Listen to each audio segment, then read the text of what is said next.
Good afternoon, everybody. Welcome to Interviewing Wednesdays. We're very glad you're with us today. It is November 17th, 2021.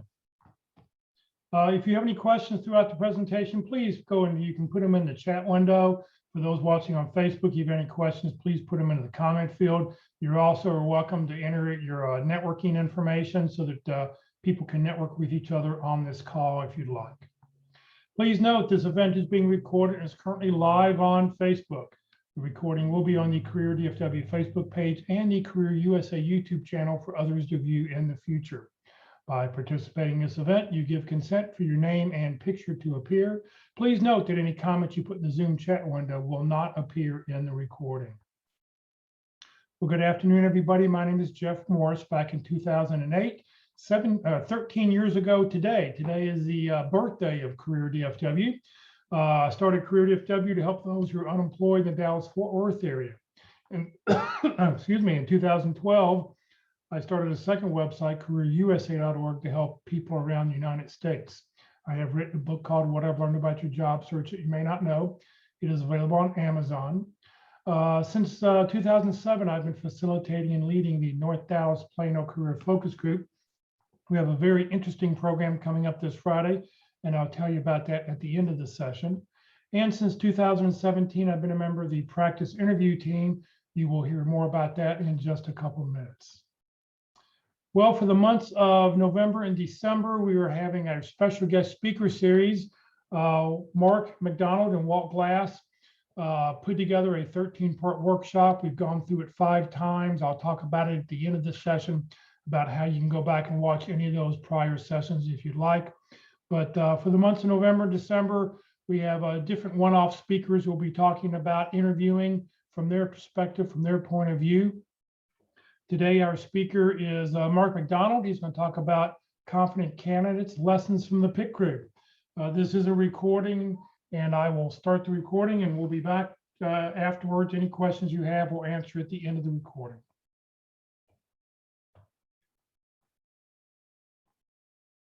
All right, very good.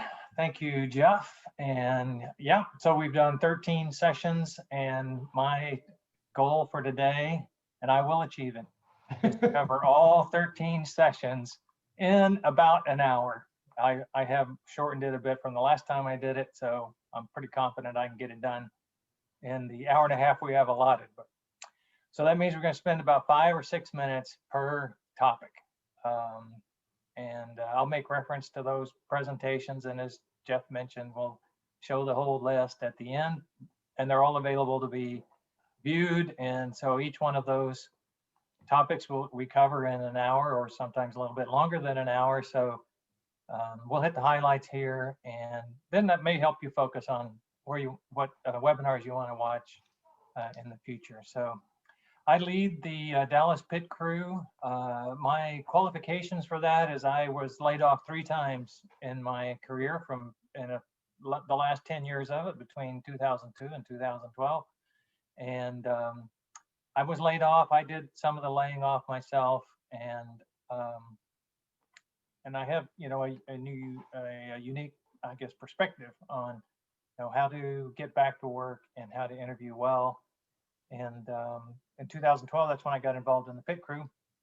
I'll talk some more about it when I get into my presentation. And for this particular side, just pay attention to the email there, dallaspitcrew@gmail.com. That's the best way to reach me.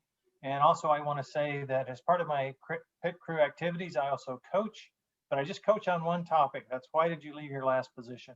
We're going to talk very briefly about that today.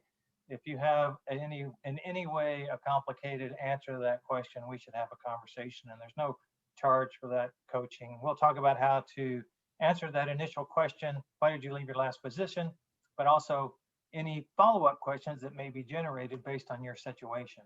And so I have a coaching session right after this, as a matter of fact. So don't think, that if your situation is complicated, that's, something you can't get help with, reach out to me. I'm also looking for volunteers always. We've had 3 panelists land in the last 3 weeks. I don't think any one of them have made the announcement yet, but still they're working now and they're unavailable to be volunteers. So if you've been a hiring manager, I'd love to talk to you about helping out with the pit crew. And then finally, I encourage you to link in with me. And there's my LinkedIn profile. You can search for pit crew. You can search for Mark initial A McDonald, and you'll find me very quickly. And just send me a brief note that said how we met, and I'll add you to my network, which is filled with lots of people in the Dallas-Fort Worth area that I've met through the pit crew and also through my professional responsibilities in the IT infrastructure business. So this presentation is how to be a confident candidate, lessons from the pit crew.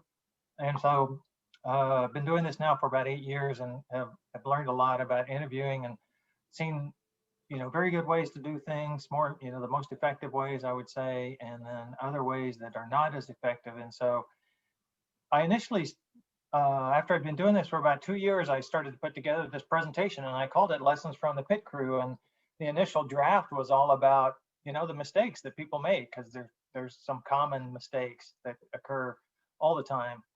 But that was such a negative perspective. So I restructured the whole thing into, how to interview well.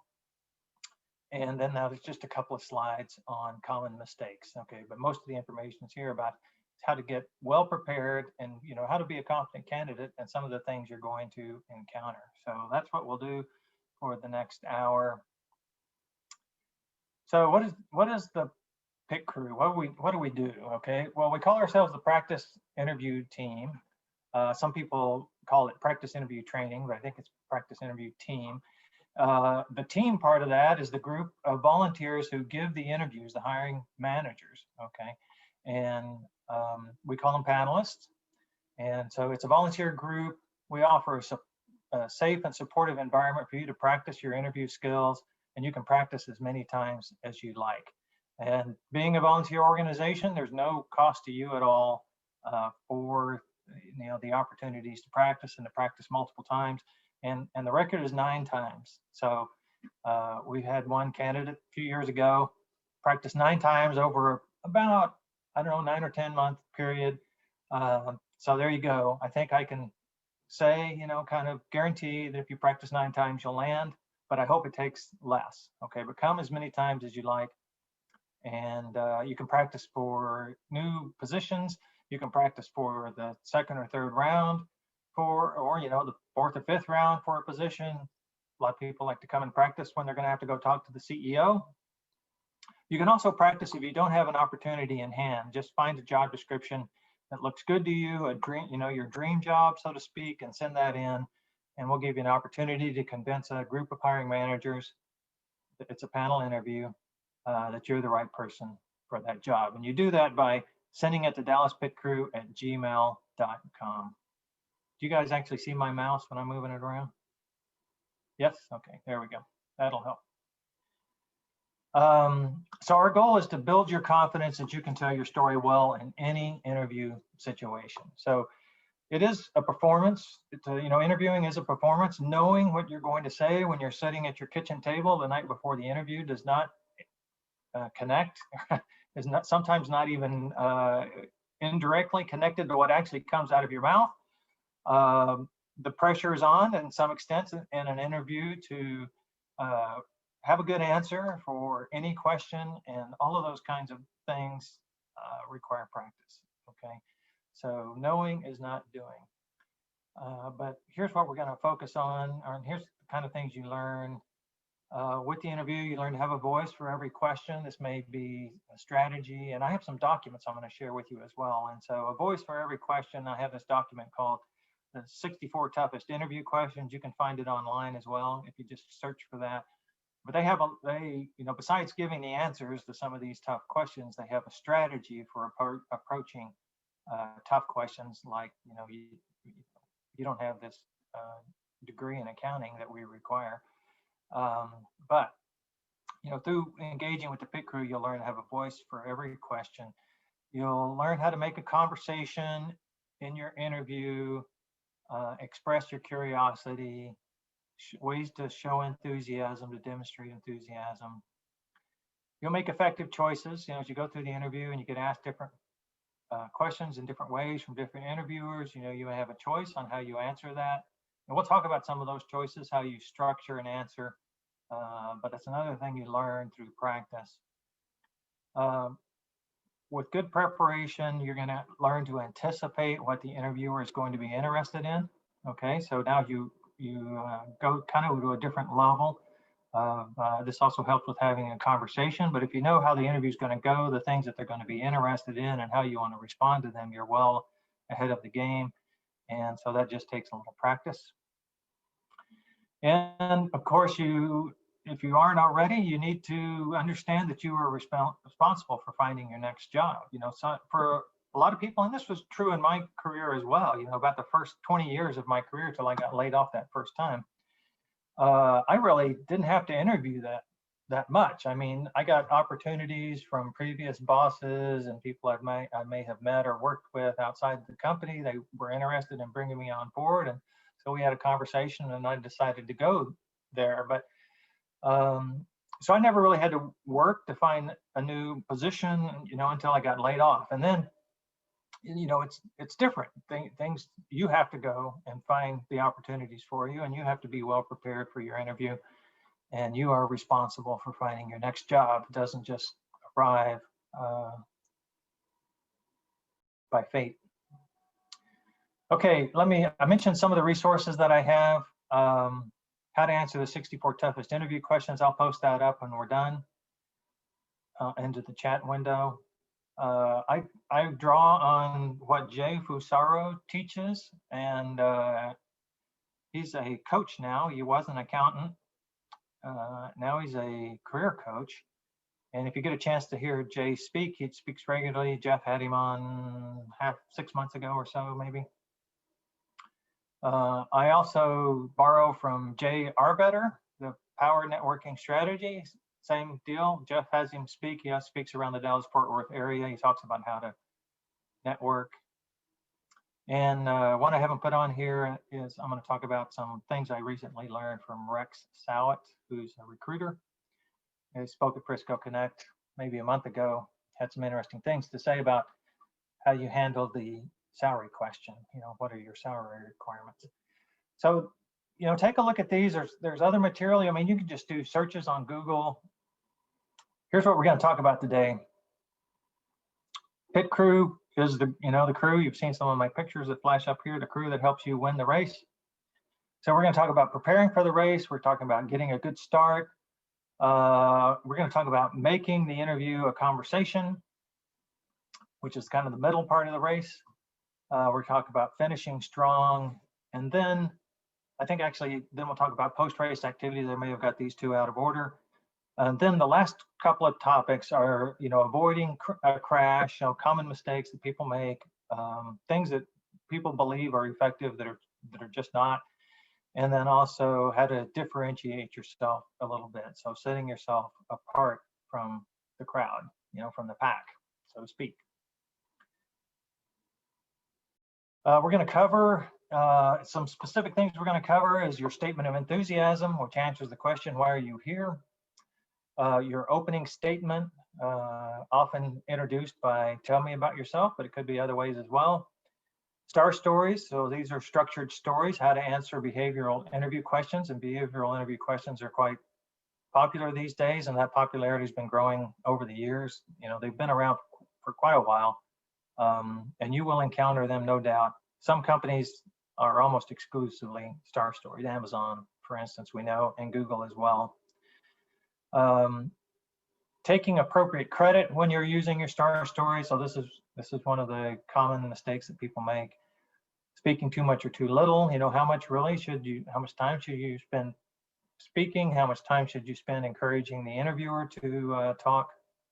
How to redirect a negative question into a positive response, and other miscellaneous confidence building topics like how to set yourself apart and show enthusiasm. Okay. Preparing for the race. So I think it's fair to say the more preparation, the more effective your interview is going to be. Okay. Now, sometimes you don't have a lot of time, and that's a good reason to have target companies. So in your downtime or in between time, you can be studying up on companies that look good to you. Target companies also mean you're taking control of your fate, of your destiny. You're searching out or seeking out roles in certain specific companies because you've done some research in advance or talked to people through informational interviewing and given you some indication that you would like to work there. So that will help with your preparation. And we have a whole, the webinar series has 5 sessions. So we spend 5 weeks going over how to prepare for an interview, preparing in general, preparing specifically, video interviewing, how to prepare for a video interview. So this is a big topic, and this is one of the places I'm just going to kind of brush the surface, okay? But you can go into Career USA on YouTube and find those 5 videos and get a deep dive and all the different things you need to do to prepare and how to do that. But preparation is important to being confident. Okay, you want to have the information at hand. You want to know about the company. You want to know about yourself. You want to know how you can help. There's just a lot of preparation to be done. So if you're new to the job search, start getting prepared now. And in downtime, you can, lots of ways you can prepare, and I'll talk about that. Okay, so you're in your preparation, in your general preparation, you're thinking about, well, I might get asked about the processes I've used, the challenges I've had with coworkers or bosses, the time when I achieved something fantastic, the times when I maybe didn't achieve what I hoped I would achieve, I failed or I made a mistake. So these are all kinds of questions you can expect. Why you're interested to come work for that company, why you're interested in that job. When you have an individual, when you're ready to go, for an interview, now you have a job description, you have something specific you should focus on. And so analyzing the job description, we spend a whole session on as well in the webinar. The goal is to kind of discern their most important priorities through the job description. And some job descriptions are very detailed and some of them are amazingly sparse. So there's a lot of variation in job descriptions, but it will help if you look at a broader perspective. So you have one company's job description. You may do some research on that company and find out who their competitors are. You may go and look for job postings that the competitors are posting as well with a similar title. So you can take a larger perspective on what the job involves by branching out from just the sheet of paper you have in front of you from the target company. You could do informational interviews, right? If you're preparing in advance and you have your target companies and you want to be a project manager or a product manager or a sales rep or a quality assurance person, you can look for people inside those target organizations to talk to, okay? But when the interview comes up, you need to discern their important priorities from the information you've gleaned, the research you've done, and the documents that they've given you. And then you're going to have some customized star stories, okay, specifically associated with those themes and those needs they have, okay? So you're aiming to be able to tell a story about how you helped a previous employer solve a problem or achieve a goal that is similar to what the job description has in it, okay? So how you helped, focus on how you helped. And so they will ask you questions about this, okay? Tell me about a time when you had a coworker who wasn't pulling their weight or you disagreed with your boss, okay? So that's a behavioral interview question. And you answer that question using the STAR format: situation, task, action, and result. And STAR stories are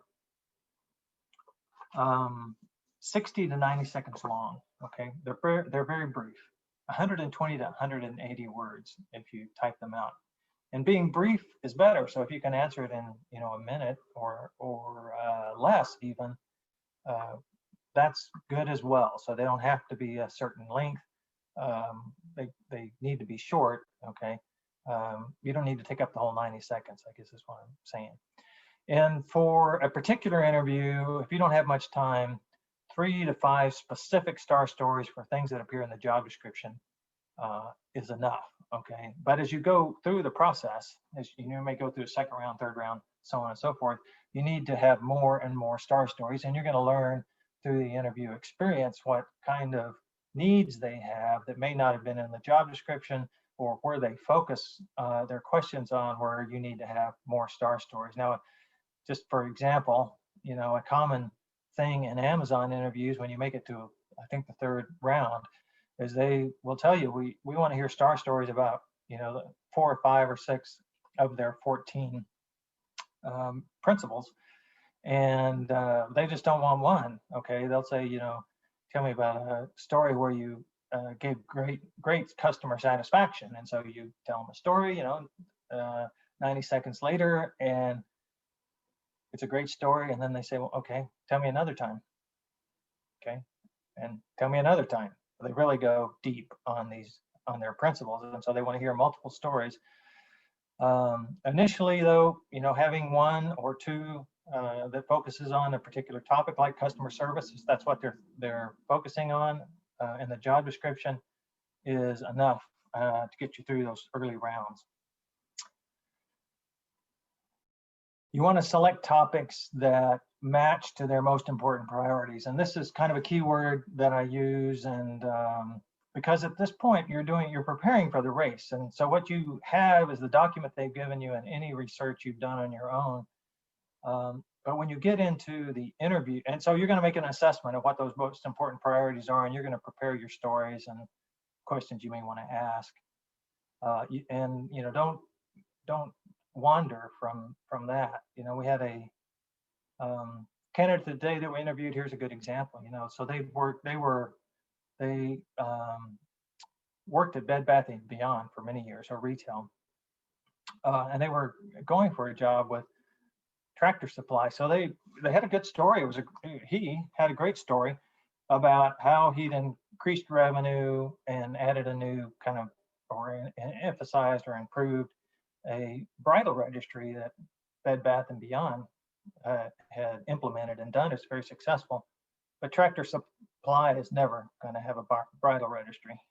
Okay, so that was a good story that missed the mark. Okay, missed the mark. So you need to focus on stories that are going to be relevant to the company that you're interviewing with.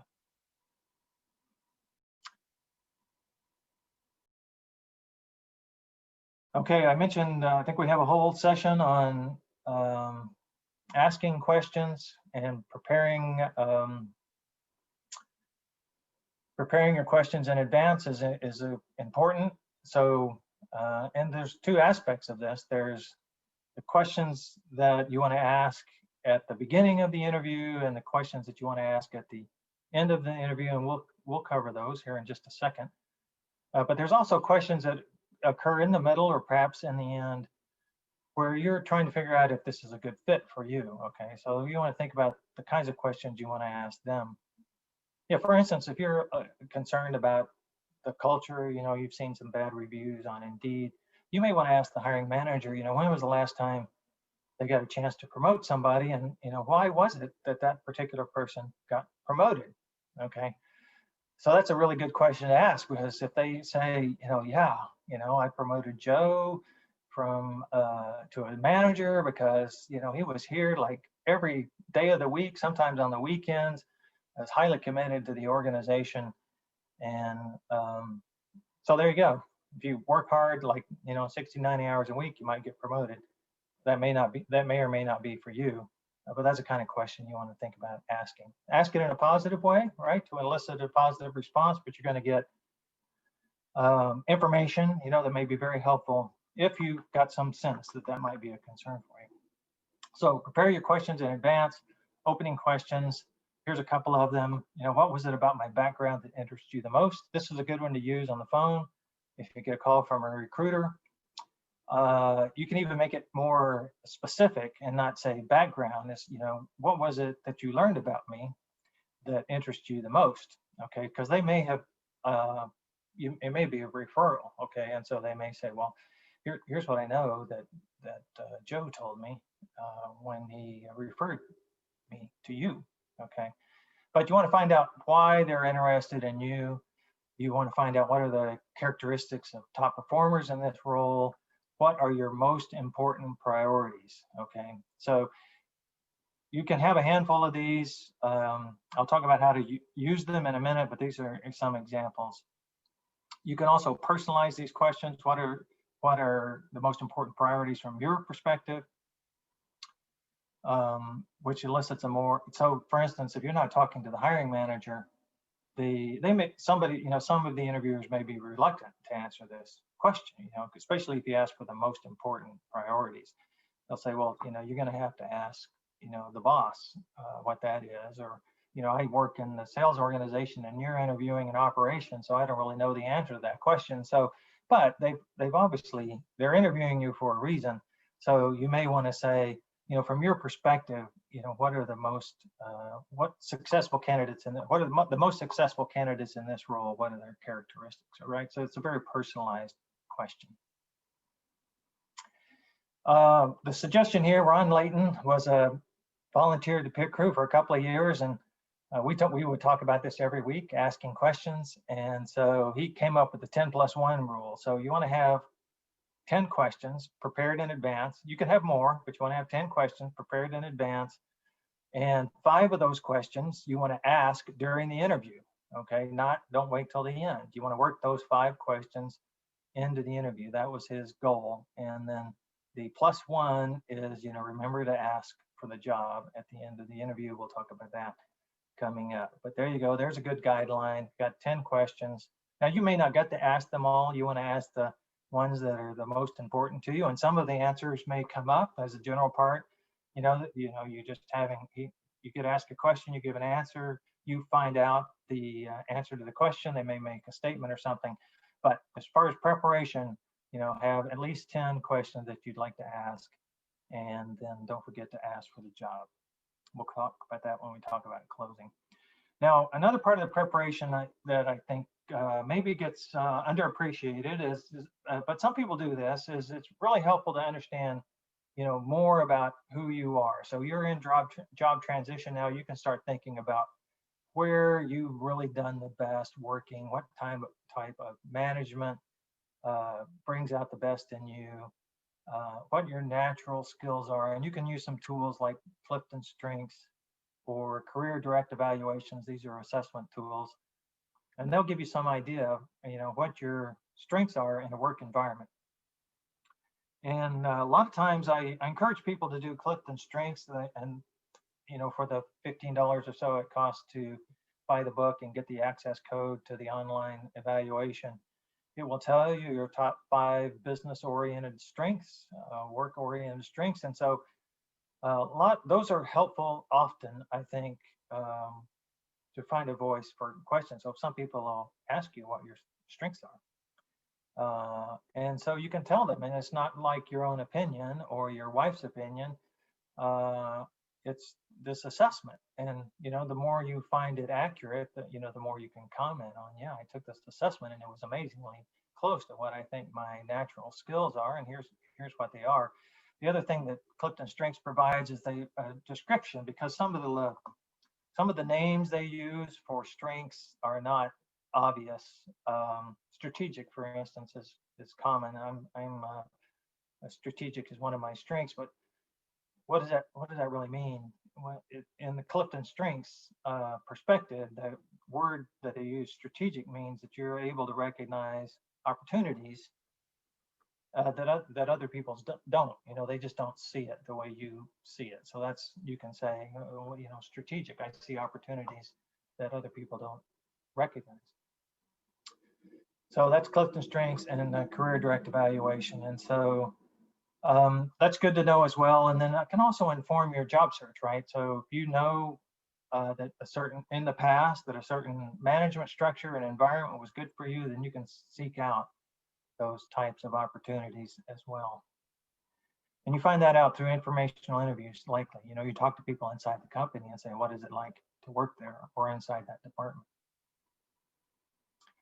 A couple of key questions that we're going to require some research to answer beforehand is, what are your salary requirements? Okay, and so You can go on salary.com. I used that recently with a candidate, or I like BLS, Bureau of Labor Statistics, bls.gov. And both of those platforms will give you a range. You can search on titles, okay, specific titles. BLS.gov is organized by economic area. So Dallas-Fort Worth, for instance, is an economic area. So you'll get salaries that are associated with that location. I think salary.com, you can also put in the city that you work in. And the BLS.gov also tells you how many people in that area have the same title. And if you want an eye-opener, look up project manager. I mean, there's like 10,000 of them in the Dallas-Fort Worth area. There's a lot of them. So a lot of people have that title. So that'll give you a little idea what the competition is. But, you know, when you're out of work, you ought to have an idea what what the market is for the positions you're seeking, okay? And let me just say, right here, how you answer that question is this little phrase, and this is from Jay Fusaro. For the responsibilities of this position, I would expect, okay? And then give a range, okay, between X and Y. And that range is based on what you looked at. And so that's Jay Fusaro's perspective. You definitely want to find out what the budget for the position is. And if you go to Walt's workshop, he'll show you he'll talk to you about some other options. And one of the options is to try to delay the conversation until you know a little bit more. My perspective on it is just, do your research and answer the question with the range that you found. Okay. Now, some of the resources you may find will not give you a range. They'll just, give you the midpoint or the average. So Rex Sowett, who I mentioned, is a recruiter. His advice in that regard is you take that midpoint and you increase it by 10% and discount it by 15%. So 10% higher and 50% lower, and that's your range. So that's about a 25% wide range about the middle, the midpoint that you've done through your research. And then he goes even further and he says, and then you put a range on the range. Okay, so let's say it's 100K, right? So you're going to say my range is from 85 to 110K. But instead of saying that number, you just would say, well, somewhere in the mid 80s to low 100s, or low 110s. So that's even putting a range on a range, okay? Because early in the process, I mean, there's a lot to learn about the company and about how you can help them and about what exactly their challenges are. And so, but you want to put in a pretty broad range because you don't want to knock yourself out. I mean, early in the process, this is a knockout question. So be prepared with your salary range. You also need to know your budget, because if you're applying for jobs that are going to stress your budget, no need getting yourself in a difficult financial situation. You don't have to volunteer for that. So if you want to be a project manager and you need to meet your budget, something at the high end, then have that conversation, because you need to find that job that can help you with your budget. And if it's not a match, it's not a match. Just you're going to spend a lot of work interviewing with this company with some misconception about how much they're going to be able to pay you, and that's just wasting your time.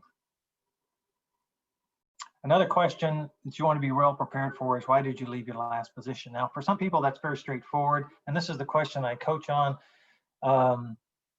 They're often curious. Now, in the COVID era, if you worked in hospitality, restaurant business, it's going to be pretty obvious why you had to leave your job. The only question maybe is how many other people had to leave the company when you left. So that's pretty straightforward, but there is a strategy you want to use, and I'll go over right now.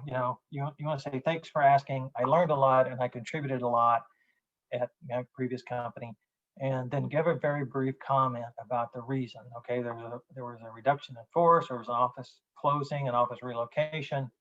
Maybe you just left because you had you're moving toward another objective, you wanted some growth, you had an opportunity, whatever it is. But then you want to transition, okay? You don't want to just that to be the end of the story is here's the reason I left. You want to transition to a story about something you learned or something you contributed, some success you had in that role, okay?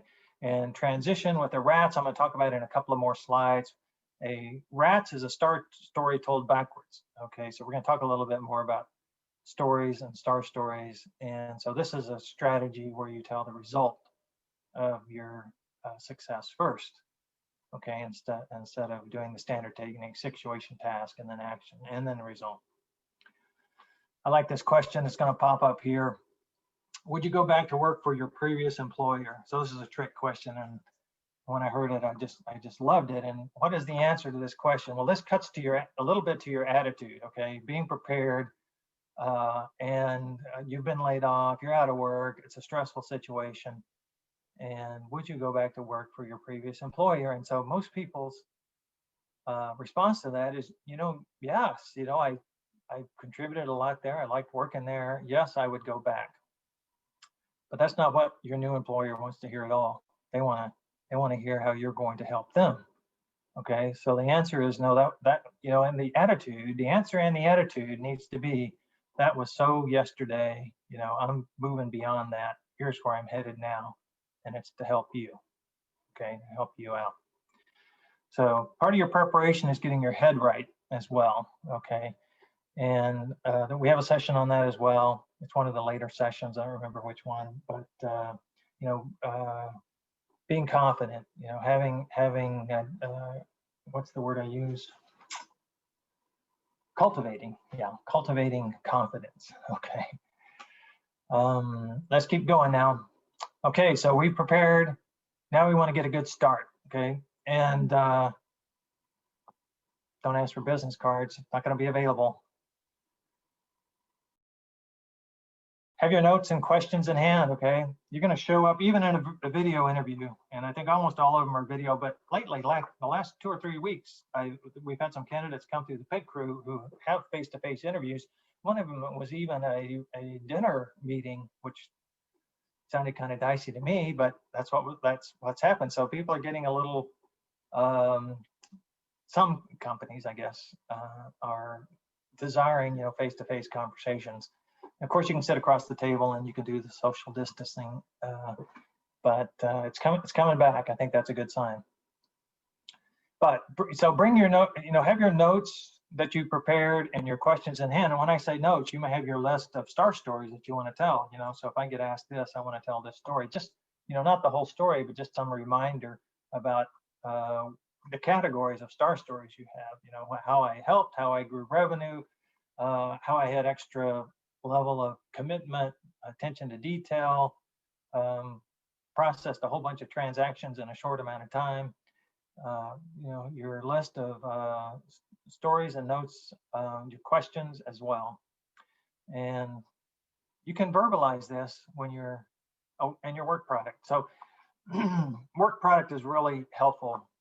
And again, like the Clifton strengths, having some work product to share helps you find a voice to tell the stories about how you helped and the things that you achieved.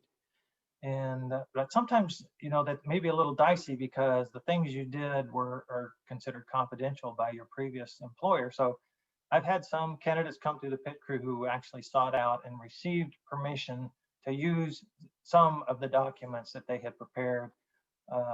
And for whatever reason, the company felt maybe they, it was 2 or 3 years old, or, it wasn't that confidential to their operation. So they will, if you ask, they may allow you to use those documents, as, especially if they've had to lay you off, if they've had some financial struggle, and this is the necessary consequence, then you may be able to use those documents. You just need to be sure and ask permission. And when you share them, you can, mention also that you have permission to use them. Now, in a case where that's not going to work out, or there's, you can't bring anything with you, or, your job really was not so much about producing work product analyses or data sheets, presentations, Your work product can be your analysis of the job description. And so I've taken a look at your job description. I've got it right here. It seems to me that one of your top priorities is, I have experience and I've helped my previous employers achieve that, for example. Okay, so now you're going to go through the themes based on the analysis that you've done. Okay, and of course you'll be asking questions when you're done about, how does that sound? Does that match up with your current most important priorities? So bring some work product to share. I suggest you lead with your statement of enthusiasm. Okay, express your interest in the position right up front. And when I mean lead, you come in the door, you say, "Hello, I'm Mark McDonald, and I just wanted to let you know that I'm really interested in this position because," okay? And so you're going to give them a couple of very specific reasons why you're interested in that position. So that answers the question, why this job? Okay, why are you interested in this job? Now, some interviewers will ask you, they may ask you just this straightforward question, why are you here? They may ask you, how can you help me? Okay. But some won't. And I was one of those. When I interviewed candidates, I would take kind of the preponderance of the evidence, right? I'd ask them questions, they'd give me answers, it was all said. And oftentimes I was interviewing people who already were employed, right? So they were thinking about changing jobs. And so, I just tried to assess, indirectly why I thought, how enthusiastic they were about coming to work, okay, for me. But you can get right ahead of that. I mean, you don't have to wait till they ask. You can just tell them right up front. And I think that's a good setup. Why are you interested in this job? And of course, that's something you got to think about as well. And it's an opportunity. And it's a silver lining to be unemployed is you can target your job search to just about anything you wanted to do. Now, you're going to be more competitive where you have experience and achievements. But if you want to work in a slightly different industry, you get a chance to do that, and you might be enthusiastic about, a new opportunity, slightly different, something that has alignment with your achievements in the past. Okay, so you want to lead with that and give 2 specific reasons. Okay, so that's part of the introduction, the very first thing you say. Come on. Okay. 80% of the time, somewhere between 70 and 80% of the time, there's a couple of data points on this, you're going to get an opportunity to make an opening statement. Okay, we're going to talk about that next. Okay, and this may come in different ways. The one we use most of the time in the pit crew is tell me about yourself, but it could be, tell me about your background and how it applies to this position. So they're asking you to give an assessment of your background skills and how it applies to what they're looking for based on the job description at this point. They may say, let's go over your resume. Do not go over your resume. Okay, whatever they suggest as an opening, an opportunity for you to make an opening statement, you are going to open with how you can help. And we'll talk about that in just a second. Okay, and then after you deliver that, and this is going to be 2 minutes long, you're going to start asking questions. Okay, so right away, this is where you start to launch off here on this graphic. Right away, you're going to start finding out what their most important priorities and beginning a conversation. Okay, you may have had some interviews already that were very conversational. You may have felt really good about that because that's, when you get an opportunity to have a conversation with a hiring manager or someone who's assessing you, that's so much better than an interrogation, right? Where they ask you questions, you provide answers, and in the end, you're going, well, I answered all their questions, but I haven't heard back from them. Having a conversation two-way where exchange of ideas helps build rapport, and it's the better way to, be able to tell your story in an effective way. So let's back up though and talk about the tell me about yourself question, or your chance to make an opening statement. 78% of the time you're going to get a chance to do this. The other 20 or 30% of the time you don't, you're going to have to work it in. Okay. And so here's the formula that I use. This is a 2-minute opening statement. Okay. So it's important that it be brief. and you need to cover some very specific things, okay? And this is something you're gonna want to practice, okay? 2 minutes is only about 270 words.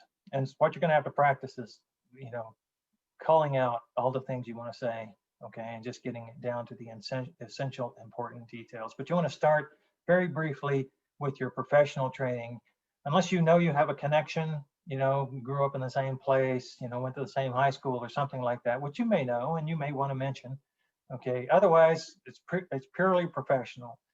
I did on-the-job training. My first job out of high school was XYZ. I found out I loved it. I've done it ever since. But it could be, a degree in accounting, could be military service, whatever got you started, from a training perspective in the career that you're in now. You also want to mention if you speak any languages, and maybe a bit about yourselves. I mean, something very quick. You might say, well, I've lived in the Dallas-Fort Worth area for 25 years. So that's a little personal tidbit. You might even say, I love to play tennis. We had a candidate the other day who was like a professional downhill skier. Just a little tidbit about his, when he was in college, he was a kind of professional athlete, but in a very unusual way. So that kind of differentiates. So just something very brief. You then want to segue. So that's about 15 seconds. But, that's how brief it is. You then want to segue into 3 relevant examples from your analysis of the job description and the research you've done about how you have helped your employers in the past, okay? How your skills, abilities, knowledge, and in particular achievements will make you a top performer in this role. And so the way to think about that is just as you're preparing, just say, here's how I believe I can help you, A, B, C, okay? Name the 3 ways you can believe you can help. And I often now, more recently, I've started asking people after their interview is over, after their practice interview is over, is to make a list of all the ways they have helped in the past, okay? And be very granular about it, okay? Small things matter. If you may do something small, but you just do it over and over and over, and it has a big impact, that's being helpful. And then, go through that list, pick out the ones that you really enjoy doing, the ones that you're more of a natural at. So that's good to know, those 5 things, let's say. And then you want to figure out, when you come across a job description, okay, of all the ways I've helped in the past, which of those apply to this future job? Okay, and I suspect, it's going to be a pretty big list, of ways you can help. And now you've got some meat to work with, and to say, well, after you analyze the job description and you bring your analysis in and you make this opening statement, I've done some thinking about this role, and here's how I can help you. And so you may say, here's how I can help you, grow your business, for example, and then you're going to give an achievement. In my last role, I increased revenue, or I increased my quota by 50%, from 1 to 1.5 million over 12 months. Okay, that's it. That's the achievement part. Now, guaranteed, as they go through the interview, they're going to want to know how you did that. Okay, and they'll ask you. You mentioned you grew your revenue contribution by 500,000 in 12 months. How did you do that? Okay. So, but 3 areas of how you can help that you've identified, and you get about 15 seconds each, okay? So after a minute now, you've given your professional training and you've talked about 3 ways you can help them out, with some achievements to back them up. And then you're going to spend the next minute finishing your motivation story. So with your statement of enthusiasm, you've told them why you're interested in that job, okay? They're still going to be curious about why you're interested in coming to work for them. And they may be interested in why you're coming to work for them now. Okay, so part of your story may be, I've spent 5 years as a junior level accountant, and then another 5 years as a senior accountant, and I'm ready now for management or leadership. Okay, so that's kind of why now, part of your story, why now. This is the arc of my career. I love doing accounting work, especially, quarterly closes. And I'm ready for leadership, and so that's why I'm talking to you in this situation, in this situation, and that's why I'm talking to you now. Even though you may be unemployed, if you put it in a bigger context, put some more, what's the word I want to use? Emphasis on your candidacy and why it's a good match for them. Okay, so you want to tell them why you want to come to work for them and why this company. And you can include in this, things you've learned about the company that you find interesting or attractive. But, okay, this whole introduction is not about you. Okay, this whole opening statement is not about you. And it is and it isn't. Okay, it is because it's your stories, it's your strengths, it's the things that you like to do, it's the ways that you've helped. But you're telling them the stories because you want them to understand how you can help them. So it's really all about them, how you can help them. And so that needs to be your perspective. So your motivation is important in this context, because they want, not only could you help them, but you're motivated to help them. Okay, I just covered that without bringing it up. But okay, let me say something here. One more thing I want to ask, and I briefly mentioned this, but let me reinforce it. So once you finish your 2-minute introduction, you're going to go right into asking questions about what their most important priorities are. So the basic setup here is I've told you the ways I can help you. Well, I've told you about my training. I've told you the ways I can help you. I've told you about my motivation. Okay, so now it's your turn to tell me, what are your most important priorities? And don't settle for the first answer. Okay, you really want to dig in on this because this is setting up the rest of the interview. Okay, because if you've hit it right, you're going to get confirmation that the homework you've done was right on target. The star stories you've prepared, you can use. Okay, but there's a good chance that this particular hiring manager has a different emphasis or has some other items in mind, and so you want to discover those. Okay, and you want to be very tenacious. Let's use that word. You want to be very tenacious about it. You're just not going to accept a glib answer or a perfunctory answer. So what are their most important priorities? They may tell you one or two. You say anything else. Okay, what else is important to you in this role or this hire? Okay, what are the characteristics of top performers in this role? What are the soft skills that successful people in this role have? Okay, so there's a whole science, and we have a session on asking these questions where you ask a very positive oriented question because you want to be one of those successful people. You want to be a top performer. You want to know what it takes. Okay, that's just the kind of person you are. Okay, and you're going to have, as a result, you're going to have a much better conversation through the rest of your interview after you get the answers to those questions. And this, I mention this, I'm being a little forceful myself because it may be a little awkward. Okay, and some people say, well, isn't that kind of rude? And we're like 3 minutes into the interview, and you're starting to ask questions. Well, no, it's not rude. You're asking questions with a purpose.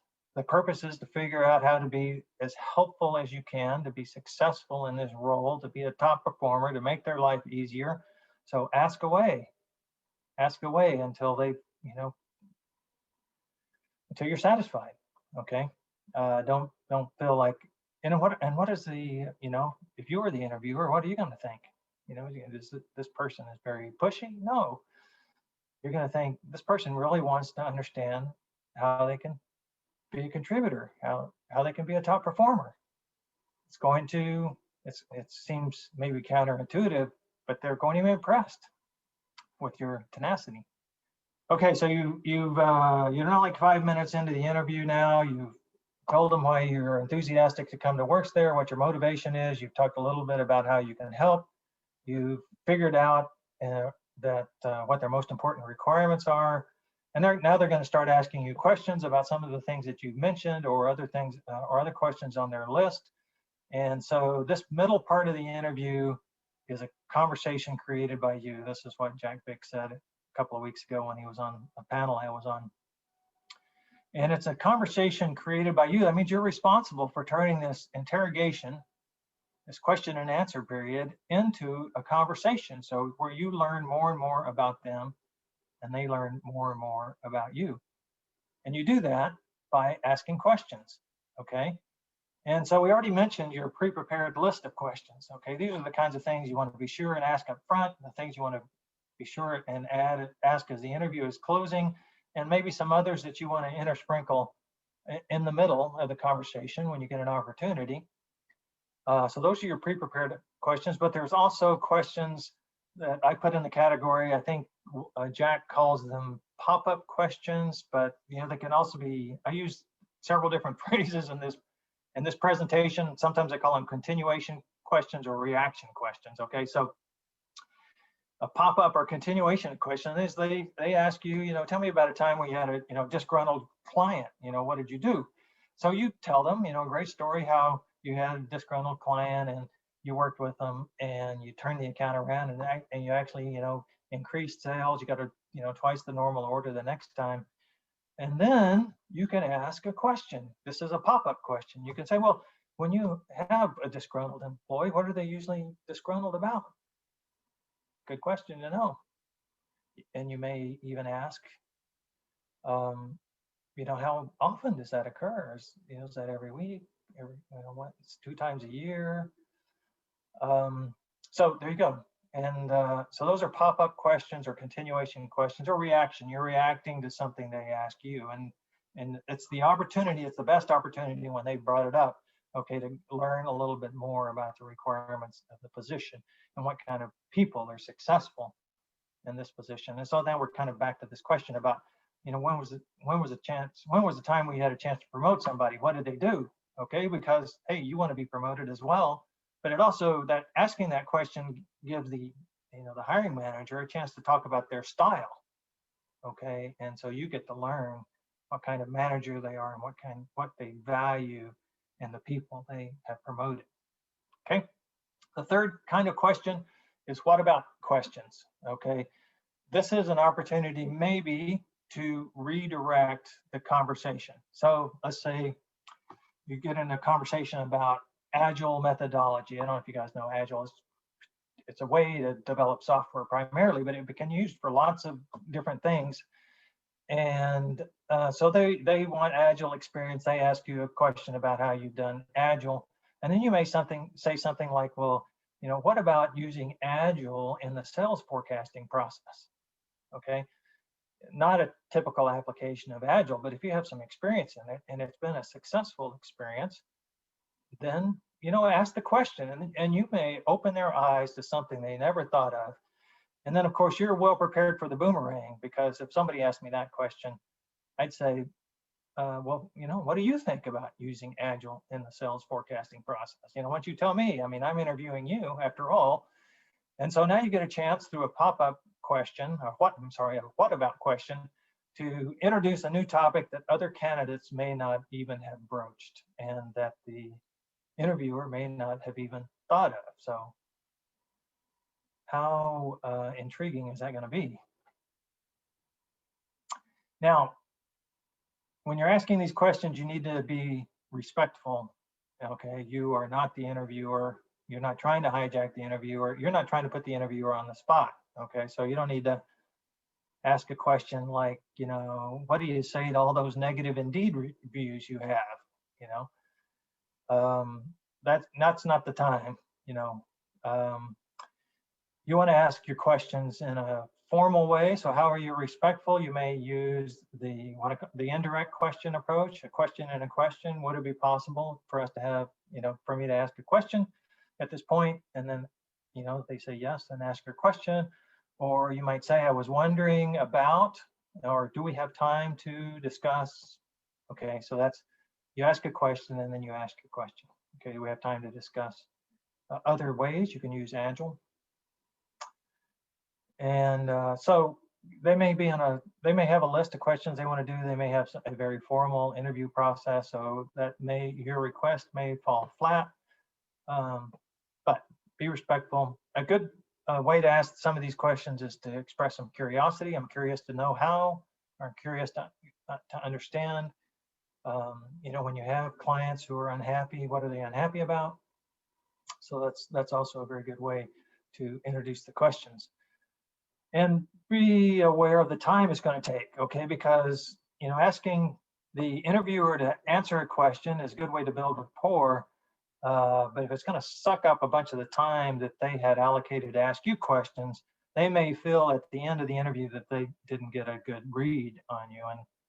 And that's not going to be good for your candidacy. So if you have a 30-minute interview, you're probably not going to be asking a lot of questions outside of the introduction questions and the closing questions, maybe one somewhere in the middle. If you have 45 minutes or an hour or even an hour and a half, that's like fire away. I mean, you are prepped. If it's an hour and a half, it's going to be a conversation one way or another, right? So you can lead, you can have several questions. You should just, you should take your opportunities to ask pop up and what about questions, because there's plenty of time to have a conversation.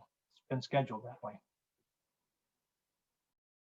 Okay, let me talk a little bit about other ways to structure your stories. Okay, so some companies want to hear star stories, and as an interviewer, I appreciate star stories because I know what's coming. So the situation can just be when I worked at ABC Corp and I was the manager of quality, so just location and title, very brief. The task, okay, was what needed to be done. The company was struggling. Sometimes we can call this a challenge. Okay, the company was struggling with one particular manufacturing process that had a really low yield. So that was and I was leading a 3-person team to figure this out. The action, okay, the action is what you did. Okay, your team may have done various different things, but what they want to hear is what you did as part of that, and then the result. Okay, so that's the STAR format, and Amazon and Google and other the North Texas lead insists upon using this format. But there's other ways to tell structured stories for effect, and I mentioned 2 slides ago about rats. Okay, so rats is a star story told backwards. You actually tell the result first. Okay, so this came up in the context of why did you leave your last position? Okay, so you're going to tell them why you left. You learned a lot, you contributed a lot. The company had laid off 100 people and 10 of them were in counting, and I got laid off as a result. They needed to reduce expenses. But one of the things that I'm most proud of that I did there was, and you mentioned the result. Okay, would you like to hear more about that? Okay, so you've already told them the result. You can then tell them the action and the situation. Okay, so you're telling the story in reverse. Different ways to think about this. And lately I've become interested in the CAR, not just because it's the pit crew, but that's a challenge, action, result. Okay, a PAR is problem, action, result. A RAW is a reverse story. Again, it's result first, action, and why, motivation. Okay, why did you need to do that? CAR is challenge, action, result, and there's some variations on STAR stories as well. So a STAR story, STAR plus Q, is a STAR story that's immediately followed by a question, and this is something you've prepared in advance. If I get a chance to tell this STAR story, I'm going to ask this question as soon as I finish. Okay, so the example I gave about challenging customer, well, as soon as I tell that story, if I get asked that question, as soon as I tell that story, I'm going to ask the question I asked. When you have a disgruntled customer, what are they upset about? And then another version of the STAR story is the learning experience. Okay, so when you get asked a negative oriented question, tell me about a time where you failed, tell me about a time where a project you were working on didn't meet its goals. Then you want to tell the story, and the result includes what you learned. Now the result may not be totally positive because it was something that missed, but there's a learning experience that needs to be mentioned as well. So that's what the STAR plus L is. So these are different ways to present structured questions, and come to the regular PICU webinars and work with a coach to figure out the best ways to tell these stories in your situation. Okay, so we've done the preparing, getting a good start, the middle of the interview. Now we're going to talk about finishing strong. And so you got to ask your remaining high priority questions, the ones that you haven't asked, that you prepared in advance.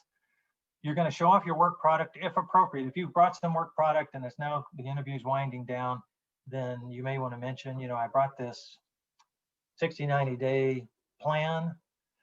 And now let me say that an acclimation plan is not, I'm going to meet all the people, I'm going to learn all the problems. You need to show up with an achievement plan.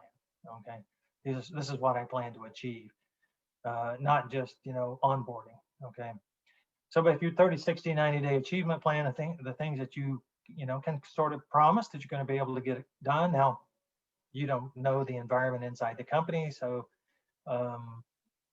you may be off a little bit, but this is an interview. You're just displaying the homework that you did because you're so interested and motivated to come to work there. Your T cover analysis, I mentioned analyzing the job description. That may be something you want to show at the beginning, but it's also homework that you did to understand better how you can help and contribute. So that's part of your work product as well. And I'm gonna have a whole list of things here. You're gonna figure out, how much time is this gonna take. So this is important to know that that you need, as you budgeting the time and asking questions, you need to leave time at the end for you to find out some things that you need to know as the interview is winding down. Of course, you want to find out what the next steps are. You want to find out who you can call if you have another question.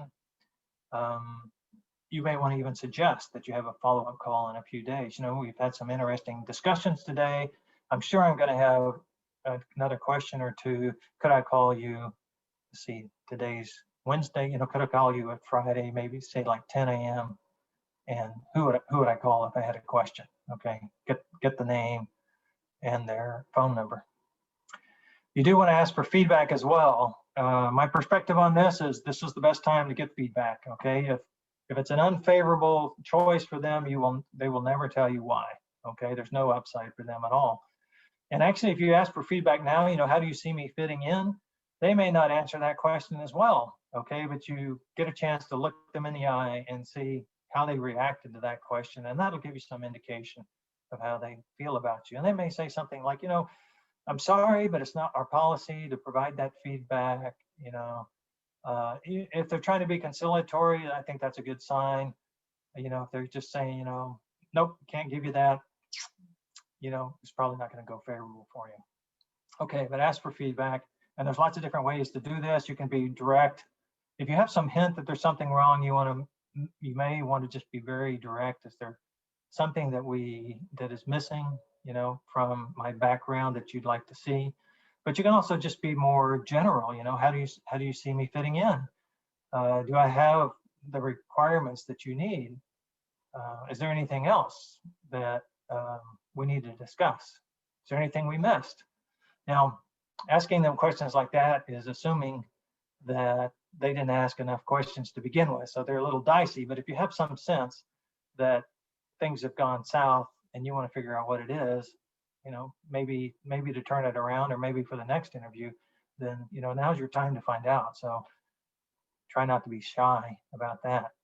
And then you want to, close. You want to tell them, the ways that you've talked about that you can help, how your experience matches up. You can refer to your opening statement and your statement of enthusiasm, why you were interested in this job. Again, this is about them, not so much about you. Okay, you may love doing accounting work. You love doing accounting work for them, and they need accounting work. Okay, so it's not. This is a common mistake that people make, is they talk too much about what they'd be interested in doing and don't take the employer's perspective. And then you want to ask to be advanced to the next step. Okay, or ask for the job if you're talking to the hiring manager. Now, this does not literally mean ask for the job. Now, if you're feeling really strong about it, you may say, I've identified all these ways I can help you. I'm really eager to get started. I'm available on Monday. How do you see me fitting in? So now you're kind of sort of indirectly asked for the job. You're really expressing your interest in coming to work for them. Okay. And I think that one of the documents I'll post up for you guys, 200 questions that candidates may ask interviewers, has several options on how to ask for the job. So that's one of the nice things about that document. So look for 200 in the title. Okay, let's review real quick, and then we got some special topics. So here's from start to finish. Okay, you prepare, you deliver your statement of enthusiasm, you answer the question, tell me about yourself, 2 minutes, ways you can help, why you're motivated to come to work for that company. You're going to start the conversation right after you make your opening statement. Okay, and you've got your series of opening questions to discover what's most important to them. There's a couple of them. You're going to continue the conversation, okay, as the interview goes on by asking well-placed questions with deference, to the interviewer, formal questions, questions in a question. You're going to tell your star stories. You're going to be well prepared to answer the salary question if it comes up, and why you left your last position. If it comes up, you're prepared. That won't cause you any consternation. Brevity is better, especially for phone interviews. Just remember that. Brevity is better. Show off your work product. Ask your closing questions, next steps, feedback. Be enthusiastic. And it asks to be advanced to the next job. Express your interest in coming to work for them.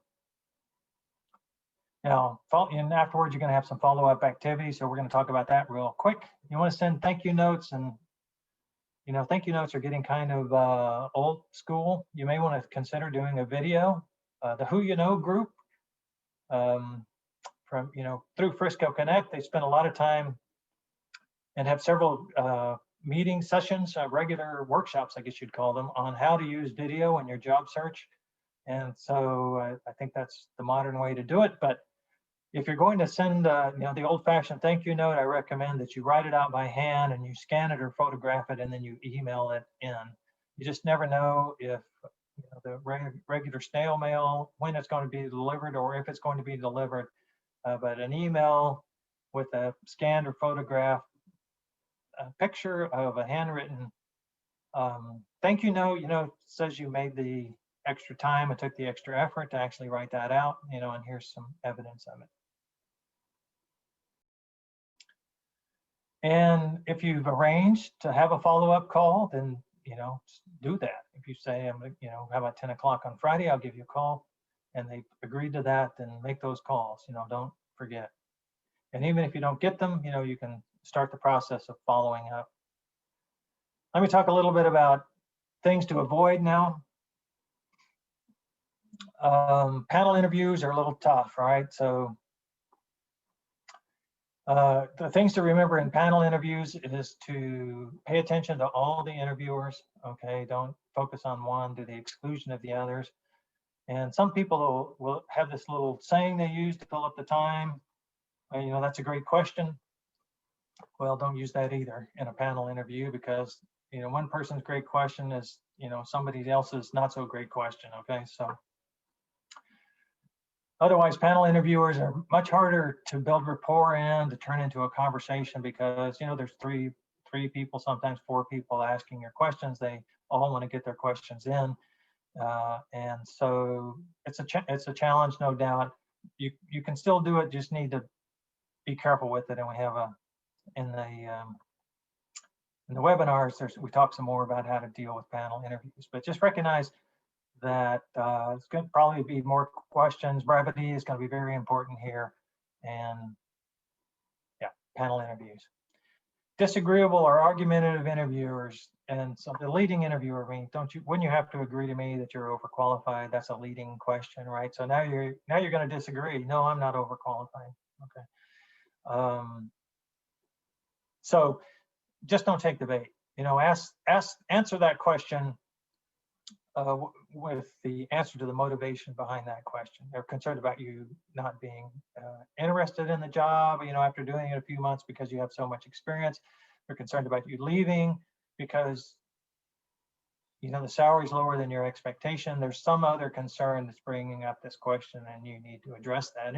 And the 64 toughest interview question document that I have will talk a little bit about this. But, one of the the phrases you can use, is I would never take a job that wasn't acceptable to me or wasn't that I wasn't enthusiastic about. So you want to reassure them that you're not going to come and leave shortly. You're not going to, take a job if the salary's too low, et cetera, et cetera. Really friendly or chatty interviewers. So there's a lot of interviewers out there who are not very good at interviewing, okay? And that's the chatty interviewer. They may dominate the conversation. So the way to deal with that is you just start telling them stories from the job description. You've done your analysis. You know how you can help them. Now it's the time to use a RATS. So would you like to hear a time about, would you like to hear about a time, where I increased my revenue contribution by $500,000. Okay. So if you get a moment, you just start asking these questions, or you can even just say, if it's, chatty, I see from your job description that you really need XYZ. I've got a lot of experience with that. For example, okay, you just basically break in and start telling a story that's relevant. So no matter how much they talk, okay, in the end, they're going to be asked to give an assessment on your candidacy. And if you haven't had a chance to talk, they have nothing to go on. Okay, so that's the way it's going to go. I mean, they're going to give you a negative response. So, break in. Be a little forceful if you need to be. A really friendly interviewer is a bit of a trick. Some interviewers are just polished enough that you believe you're having just a conversation, shooting a breeze. And they're really kind of embedding questions inside of the comments and expecting you to answer them. And I've seen this happen, heard about this happen with Amazon interviews, HR interviews with Amazon. And so just remember your interview and work your answers into the conversation. All right, that's how you deal with that. Now, the distracted interviewer, the unprepared interviewer, and the uninformed interviewer are the same way with the chatty interviewer, but it's a little easier, right? Because they may admit to you something like, I just got your resume 10 minutes ago because the person who was supposed to interview you is not available. And so it can say, okay, well, great. Here's what you guys are looking for. Here's how I can help. Here's some of my experience. You're all well prepared to just start feeding it to them. And then they have, quite a bit to make an assessment on. And of course, you're enthusiastic and prepared about it. So there you go. You've got those handled. The silent treatment. So you may be asked this question. It's often done when you have a difficult question. So tell me about a time that you failed. You answer the question. You give a 90-second story. You talk about what you learned. And then nothing. It's this awkward silence at the end. Well, it's a technique to see what you'll divulge, to see if you'll go extemporaneous, see if you'll, start talking dirt on your previous company. So don't fall for that. Okay. Tell your story, wait a little bit. You may offer to tell another story. Would you like to hear about? Or you may just say, did I answer your question? Or is there anything else I can add to that? And so get them to talk, right? But don't fall into the trap of, trying to fill the void by rambling. The very technical question is really not a question at all. They're not looking for an answer. They're looking for how you think about answering tough questions. So, and if you think about it, a lot of jobs, engineering, product development, the problem you solved last time is not the problem you have to solve today, right? So new problems are the norm. So how do you deal with new, complicated, difficult to answer tasks? Okay, what's the process you use? So it's really a question about how you think. And so give them an answer about how you think. Okay, here's some common suggestions for improvement. Speaking too much or too little. And these, when I say suggestions for improvement, this is feedback that candidates often get, at the end of their practice interviews. And so star stories are very powerful, and telling a story is a good way to draw the interviewer in, to a lot of people. This is true about people in general. They won't remember what you said. They will remember how they felt about your story. And so telling a story in the structured format helps that process along. They celebrate at the end when you have the great result. They say, they get a very positive feeling. about you, and they may not remember the story. They may remember the result, but they'll certainly remember that you had some, good stories, relevant and specific ways that you could help them out. So it gives them a very positive feeling. But people talk too long. They don't use the format. They get really tied up with the situation. And this was my problem when I, first started doing this. My perspective was you couldn't understand how great my solution was unless you understand how challenging the situation was. So I spent way too much time on the situation. But situation is probably the briefest part. Sometimes they'll go into great detail about what they did. Okay, that's great. But they forget to tell the result. So a couple of strategies for this. When you start trying to make these things 90 seconds, you're going to find out for some stories you just can't fit it all in. So don't fit it all in, especially the action part. You can say, the way I solved this was I did 5 things, and the most important, the top 2 were A and B, and then the result was I saved the company $500,000. Okay. Now you said there were 5 things, but you only mentioned 3. Okay. So if they're interested in that story, if you've hit something that's important to them, they'll want to know what the other 3 was, and they'll ask you. But otherwise, you may have missed, and no need wasting time talking about those other 3 things if they're not interested in it. Okay, so that's a technique for shortening your star stories. You don't tell them all the action. Tell them some of the action. We refer to the rest. See if they ask a follow-up question. Then you get a little more time to talk about that. Do not forget to tell the result. I mean, the whole goal of the star story is to get to the result within 90 seconds. Okay, a lot of people just don't tell the result. They're talking about what they did. Okay, this is what I did, but they're not talking about how it helped. And so that's what the result is, how it helped, what the positive, and that seals the story, the positive result that came from the story. Wandering off into the weeds, so some people just start talking. Some people will spontaneously add additional information that don't be above and beyond what the question was. And this was related to getting the silent treatment from the interviewer. So don't do that. Have an idea what you're going to say it, and then you can transition into asking a question, or you can ask them, did I answer your question? Okay, to make sure they understand you finished. Star stories. A lot of people talk about we did this, we did that. We had this situation, we had this challenge, we all worked together, and we had a great result. Interviewers are not hiring your team, they're hiring you. So in the action part of it, you definitely have to talk about what you did, your part. And if you don't want to use I, you can say my part. My part of this problem was this. So the situation may be a group situation, the task may be a group task, the result may be a group result, but the action's got to be you, what you did. Don't make that mistake. Not being specific enough. Now this is a double-edged sword, because I just talked about people getting lost in the details, telling too much of the details. Some details are important, some details aren't important.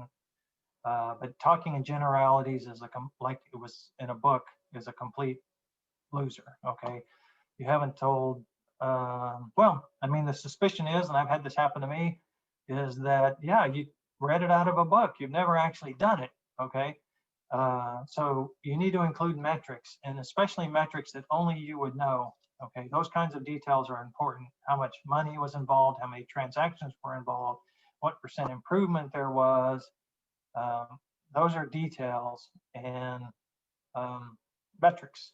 What were the metrics? If you're, and put them in context as well, because you can say, well, I processed 50 applications a week. Well, okay, is that good? I don't know. I mean, so, but you can say something like the average employee, the average or the standard was 35, was we had to get 35 done. My average was 50. Okay, so that puts that in context. Otherwise, it's just a number that has no meaning. Is 50 good? Is 50 bad? Who would know? Fumbling a negative oriented question. So some people lock up, frankly, they just don't have an answer. But a negatively oriented question needs to be redirected to the learning experience, what you learned from the thing that went wrong. Okay, so that's how you handle that. Not being positive all the time comes up quite a bit. Okay, and most of the time people don't even realize that they said something a little bit negative. But think about it. You got to think, if you're tempted to say anything at all negative, just avoid it. Okay, and sometimes this leaks out if you're not completely okay with your situation. You may go negative on your previous company, coworkers, bosses. So you got to work that out and think about. And it's good reason, good reason to practice, and then listen to yourself and see if any of these kind of negativity comments are coming out. Showing enthusiasm. So now we got to talk a little bit about getting ahead of the game. And it's not just being excited or talking fast or changing the inflection of your voice. In the webinar I talk about showing enthusiasm for introverts. It's the things you do, okay? And even if you're not loquacious and talk, and conversation comes easy to you, you can demonstrate enthusiasm by simply saying it. So there's your statement of enthusiasm, why you're excited, interested, intrigued to work at this job. Use positive, affirming statements. So we had a candidate the other day. Every time we asked her a question, she said, "Okay, yeah, good, sure," and she'd start telling this story, very positive little quip, and she did it consistently. So you might say it might have been a crutch for her, but it came across as, yes, she was positive, excited, eager. You want to show your work product, as I mentioned before. That's a good demonstration of how interested you are in the position because you brought something to show off. You want to ask questions, okay? Asking questions is a great way to engage the interviewer, and they come across thinking you're much more interesting and interested. And of course, ask for the job at the end, no better way. Another way to set yourself apart is to, is to pause, okay? Pause. It's okay to pause. They ask you a question, especially a behavioral question. You may take a moment or two to figure out what's the best story you want to tell. So take that time. Just don't start talking. Okay. So pause to frame your answer and then deliver a very succinct and well-chosen story. That'll be much more effective. If you get a direct question, so this is not an open-ended question, it's not a behavioral interview question, answer and then provide an example. Okay. Too short an answer is just to give the answer. It's a direct question, how many times in a month do you do X, Y, and Z? You say 5. 5, for example, last month, I did 3 the first week, 2 the second week, and then nothing happened for 2 weeks. So there's a little detail, okay? Just took a few seconds to, make that direct question more interesting. Connect the dots for the interviewer. So sometimes they don't understand, they don't see the connection, okay? And so you just need to fill it in, and that means, that's a great phrase to use, right? So for instance, my Clifton strength, I'm strategic, okay? And that means it was, what is strategic? Strategic is such a nebulous word. So I say I'm strategic, that's one of my strengths. And that means I recognize opportunity where other people don't. Curiosity is really endearing. I just got to use that word. It's endearing. Somebody who's curious to know, understand, learn. So that phrase, I'm curious to know, understand, or learn, I'm eager, that's a very endearing quality in people. And then also, attempting to build rapport by asking questions and personalizing those questions. And this has to be honest and real. You just can't say these phrases and magic will happen. If they're coming from your heart and you really want to make a connection, then it'll be much easier to have the courage to ask these kinds of things and to build that relationship in the moment, in the 30-minute interview, in an hour interview. That'll set you apart. And the pop-up questions and the Continuation questions I talked about are another good way, to express your interest, because you're asking for more information or you're engaging in a tangent that's associated with what was just discussed. So that's powerful as well. And then the indirect questioning is the question within a question. So it's a formal way to ask a question. So it helps, it's respectful to the interviewer to ask questions in that format.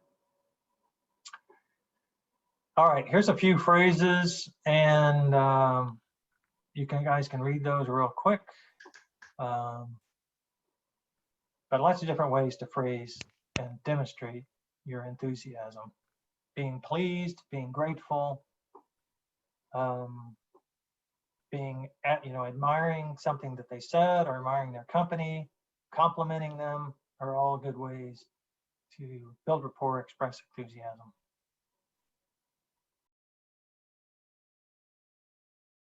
All right, that ends the presentation from Mark. I saw we have a few questions in the chat window. Let me see the first one here.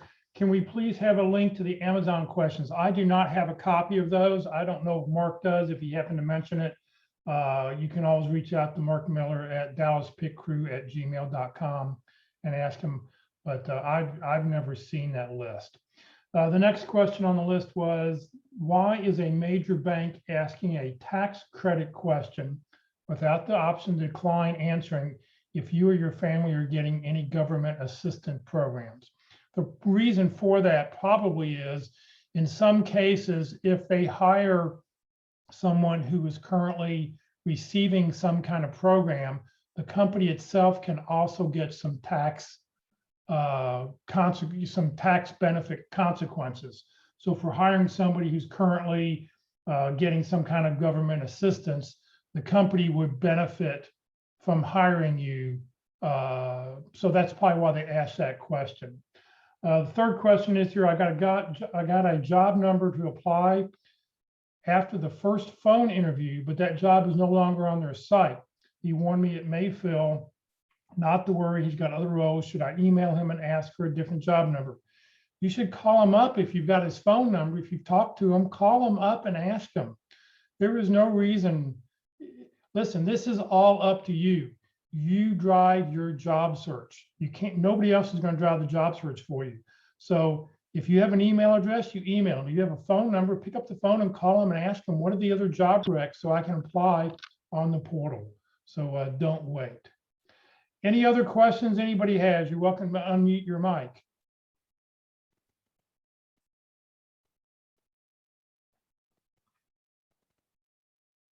All right, well, let me just close out with a few more slides. Career DFW and Career USA, we're putting on training 4 days a week. Tomorrow is the third Thursday of the month, so we'll be talking about resumes, selecting resume language, and that'll be with Andy Cook. This Friday, I mentioned at the North Dallas Plano Career Focus Group, we have a very interesting meeting. It's going to be the psychological impact of the unemployed. Being unemployed is not easy. It's hard. I've always said it's easier to have a full-time job than it is to look for a job. So join us this Friday. This event will not be recorded to view after the event. The reason for it is we want to have some open and frank discussions. And if people want to offer what they're going through, we want to be able to offer it in a safe environment where we know there'll be no recording out there that anybody would be able to get. So it'll be deleted off of Facebook right after we're done, and we will not be posting the recording on the Career USA YouTube channel. So join us this Friday. Dr. Christian is a PhD, and Carol Burkell, is a certified professional career coach, will be sort of hosting the whole. It'll be a sort of more of a discussion format. We will not be having any workshops the week of Thanksgiving, so we're going to take the week off. I've not taken a week off since last Christmas, last New Year's. So this will be the first week off that I've taken this year. Coming up on December 1st, the first Wednesday in December, Walt Glass will be with us to talk about distinctive interviewing. This session has been recorded. It will be on the Career DFW Facebook page and the Career USA YouTube channel. I know Mark talked about the 13 sessions that Mark and Walt have put together. These are the 13 sessions. They're all available on the Career USA YouTube channel. The first 5 sessions are all about preparing for the interview. The second 5 are all about what do you do during the interview. And the last 3 are just some advanced topics about interviewing. So you can find them all on the Career USA YouTube channel. Be sure to click on playlist where the green arrow is, and then you can pick the list you want, resumes, North Dallas, Plano, in this case, pick interviewing, and where you see that red arrow, don't click on the video, but click where it says view full playlist, and then up will come a list of all the different topics and titles, and you can pick whichever one you'd like to do. If you're not receiving emails about our workshops, please join the Career USA mailing list. Please send an email to Career USA, +subscribe@groups.io, and you will get an invitation to join the group. Please remember, Career DFW, we're a 501c3 organization. We started 13 years ago today, November 17th, 2008. So today is our 13th birthday. Career DFW, we have no full or part-time employees. Everything I've done over the last 13 and a half years has strictly been as a volunteer. I'm just here to help you land your next great opportunity. Please consider making a donation when you get your next job. Thank you very much for joining us today. And hopefully we'll see you tomorrow or Friday. Have a great week.